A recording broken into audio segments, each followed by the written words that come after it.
Olá pessoal, tudo bem com vocês? Meu nome é Ronaldo Virgílio Júnior, eu sou professor de processo civil e hoje quero dar uma dica para vocês a respeito do início do prazo para contestar. A dica de hoje complementa a dica de semana passada, que dizia a respeito do início dos prazos em geral. Então, se você perdeu a dica da semana passada, já procura aqui no canal do Antônio do Tribunal, que você vai ter um entendimento melhor a respeito da dica de hoje. Já aproveito para convidá-los a se inscreverem no canal do Antônio, pois aqui nós estamos semanalmente divulgando muitas dicas de concurso para você ficar muito bem preparado e para que seja possível a realização do seu sonho. Se você quiser mais conteúdo de direito, me procura no meu canal do YouTube, Ronaldo Virgílio Júnior. Lá tem bastante conteúdo gratuito para você aproveitar. E se quiser entrar em contato comigo, me procura no Instagram, @ronaldo.virgiliojunior. Lá a gente consegue conversar, você consegue tirar sua dúvida, encaminhar sua sugestão e eu fico à sua inteira disposição no que eu conseguir ajudar. Vamos então tratar da nossa dica, início do prazo para contestar. Pessoal, antes da gente iniciar essa dica, aqueles que não são do direito, o que é uma contestação? Uma contestação nada mais é do que a resposta do réu. O autor, para ele iniciar um processo, ele normalmente inicia através de uma petição inicial. E é por meio desse documento que ele elenca todas as questões de fato, de direito e faz seus pedidos. O réu, recebendo essa petição inicial, recebendo esse processo que corre contra ele, deve se defender. E a peça processual que normalmente ele se utiliza para se defender é a contestação. Então vamos analisar o artigo 335, que vai tratar do prazo para contestar. Qual é o prazo que ele tem para se defender? O réu poderá oferecer contestação por petição no prazo de 15 dias, cujo termo inicial será a data. Então aqui a gente viu que o réu tem 15 dias, e nós sabemos que a contagem do prazo em dias no processo civil é em dias úteis, então são 15 dias úteis para se defender, para apresentar a contestação. Mas a partir de quando começa a correr esse prazo? E aqui nós veremos uma série de possibilidades que a gente precisa ficar atento. Então já pega a caneta, já pega seu código, vamos fazer as anotações pertinentes. Inciso 1. Da audiência de conciliação ou mediação ou da última sessão de conciliação, quando qualquer parte não comparecer ou comparecendo não houver autocomposição. Normalmente, no procedimento comum, após a citação do réu, a primeira coisa que acontece é uma audiência de conciliação, para tentar que as partes entrem num acordo e a gente resolva o processo logo ali no início. Só que o que pode acontecer? Uma parte pode não comparecer, ou comparecendo ambas as partes, pode não haver acordo.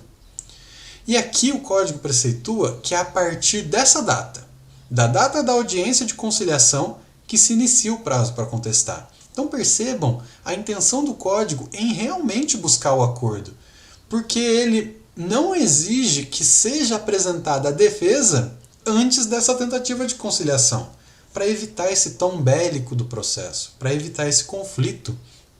As partes já vão de coração aberto para a audiência. O réu ainda não apresentou sua defesa, o réu ainda não contestou. Ainda há possibilidade desse acordo. As chances aumentam bastante. Então percebam, a contestação é apresentada apenas após a audiência de conciliação. Isso permite, aumenta as chances de acordo. Mas Ronaldo, como assim da última sessão? Pode ser que haja mais de uma sessão de conciliação? Pode. Às vezes o caso é um tanto quanto complexo. Apenas uma sessão naquela pauta de audiência não é suficiente para discutir todos os termos.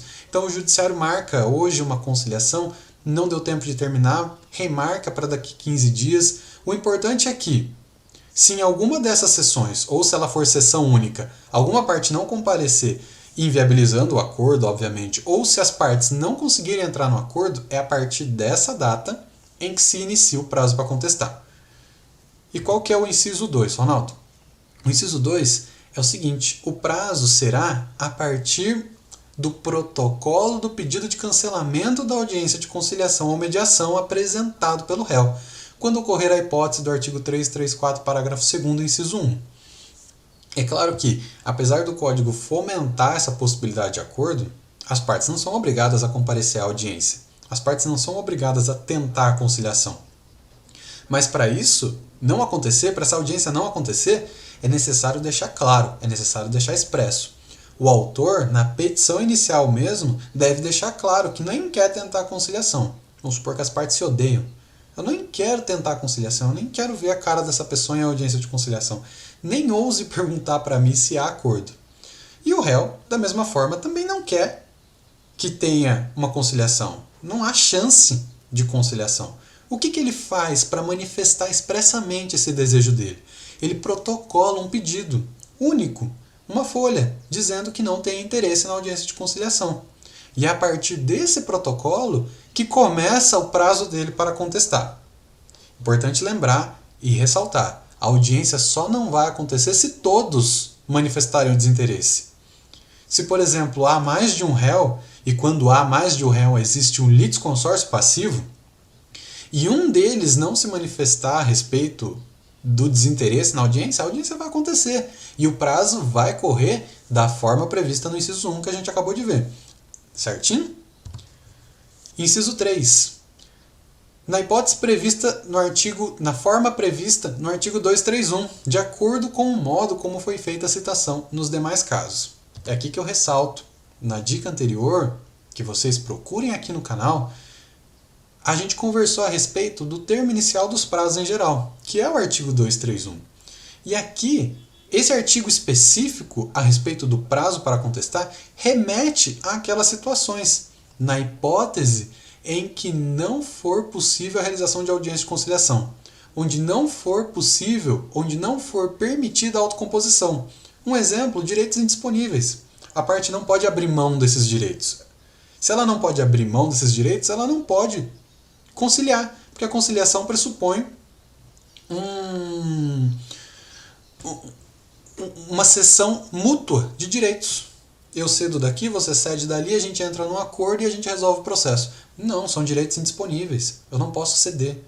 Se eu não posso ceder, não é possível a conciliação. Se não é possível a conciliação, ela não vai acontecer, então a gente não vai entrar na hipótese do inciso 1 e também não tem motivo para manifestar o desinteresse numa coisa que não é possível de acontecer. Então a gente também não entra na hipótese do inciso 2.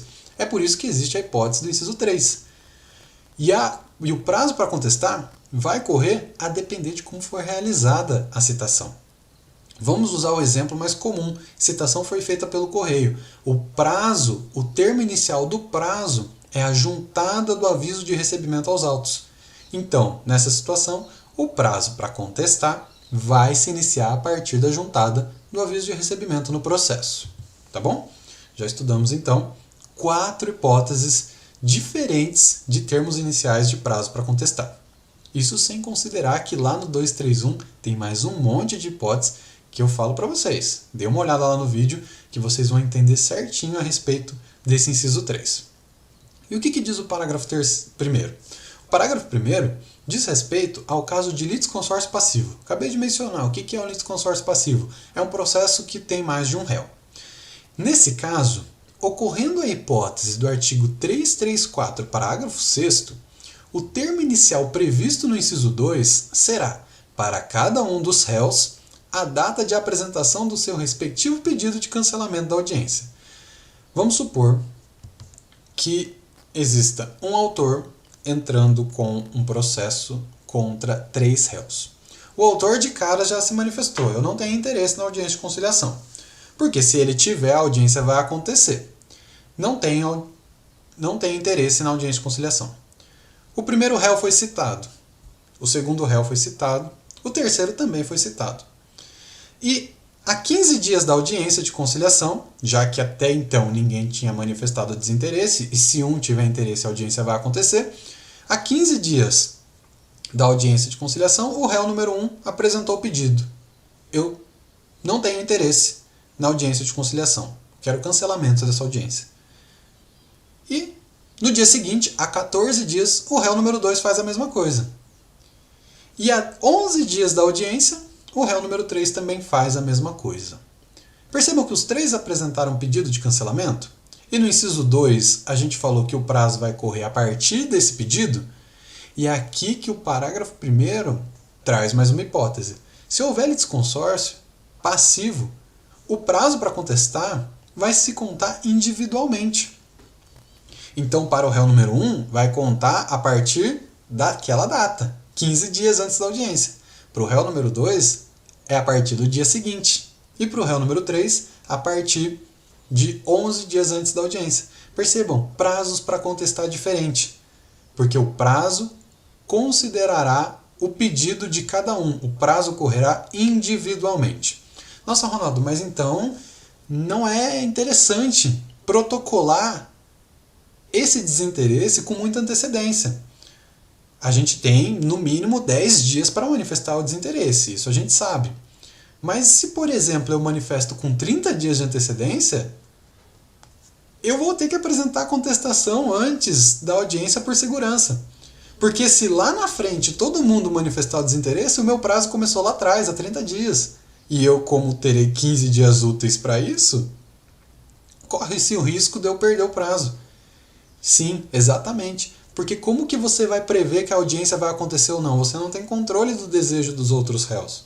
Você ficaria dependendo do desinteresse deles para que o prazo... você ficaria dependendo do interesse deles para que o prazo corresse da audiência de conciliação. Porque se o prazo correr da data do protocolo, o seu já passou. Então percebam, o pedido de desinteresse protocolado o mais próximo possível da audiência é a forma mais segura de se garantir que você vai ter um prazo razoável para apresentar sua contestação e que esse prazo vai ser, seja ele do pedido do seu cancelamento da audiência ou da própria audiência, caso alguém manifeste interesse, o importante é protocolar muito antes, não é interessante. Parágrafo 2º, eu vou pular para vocês entenderem melhor e vou retornar ao parágrafo 1º do artigo 231, a nossa sexta hipótese. Quando houver mais de um réu, o dia do começo do prazo para contestar corresponderá à última data a que se refere o inciso 1 a 6 do caput, do artigo 231. Vejam comigo. Eu não tinha deixado aqui para vocês analisarem, né? Deem uma olhadinha aqui no 231. Mas percebam comigo. Se existe mais de um réu e esse direito é disponível, a audiência de conciliação vai acontecer, caso alguma parte tenha esse interesse. Agora, se há um direito indisponível, a gente já sabe que a audiência não vai acontecer. A gente já não tem necessidade de pedir o cancelamento de uma coisa que não vai acontecer. E é disso que o parágrafo 1º está falando. Quando se tratar de um direito que não admite autocomposição e que, por consequência, não vai existir uma audiência de conciliação, o dia do começo do prazo para contestar vai corresponder à data da última juntada, no caso que a gente usou como exemplo, do último AR. É claro que aqui ele fala que, a depender da circunstância, mas o que importa é, vai contar da última das datas a que se refere o inciso 1 a 6. Então vamos supor, todos os réus foram citados por AR. Todos eles receberam a cartinha do correio. E essa cartinha vai chegando. Chega uma hoje, chega uma amanhã, chega uma daqui uma semana, e a última chega só daqui 3 meses. O prazo para contestar vai ser da juntada da última. Agora foi tudo diferente. Um foi citado por mandato, outro foi citado por edital, outro foi citado por AR. Uma confusão. Qual que foi o último? Qual foi o réu que foi efetivamente citado por último? É a partir dele, quando não admitir autocomposição, porque se admitir, ou vai ser da data da audiência, ou vai ser do protocolo individual da manifestação de desinteresse. Então, qual foi o último? É a partir dele que se contará o prazo para contestar. Mas, Ronaldo, vamos supor que dos 5 réus, um está muito difícil de achar. E o autor desiste com relação a ele. Tentou ali, citou os 4 primeiro rapidinho, na primeira semana. Só que ficou ali 3, 4 meses tentando achar o último e não conseguiu, e ele desistiu. O prazo vai ser lá atrás? Não. E é aqui que eu quero complementar e fechar a nossa dica com o parágrafo 2º do 335. Pois quando ocorrer a hipótese do artigo 334, parágrafo 4, inciso 2, ou seja, não admitir autocomposição, havendo-lhe desconsórcio passivo e o réu desistir da ação em relação ao réu não citado, o prazo para resposta correrá da data da intimação da decisão que homologar a desistência. Ou seja, Juiz, eu já citei esses 4 aqui, eu estou há 5 meses procurando esse quinto, eu não quero mais, eu quero desistir com relação a ele. O juiz fala, ok, eu vou avisar todo mundo. E é a partir desse aviso, é a partir dessa intimação, que o prazo para contestação começará a correr. Tá bom, pessoal? Muita informação, muita variação do prazo para contestar. Eu espero sinceramente que eu tenha sido claro e que tenha sido objetivo para que vocês entendam cada uma dessas hipóteses. Se vocês ficarem com alguma dúvida, eu me coloco à disposição no meu Instagram, @ronaldo.virgiliojunior. Pessoal, um grande abraço e até semana que vem com mais dica de direito processual civil.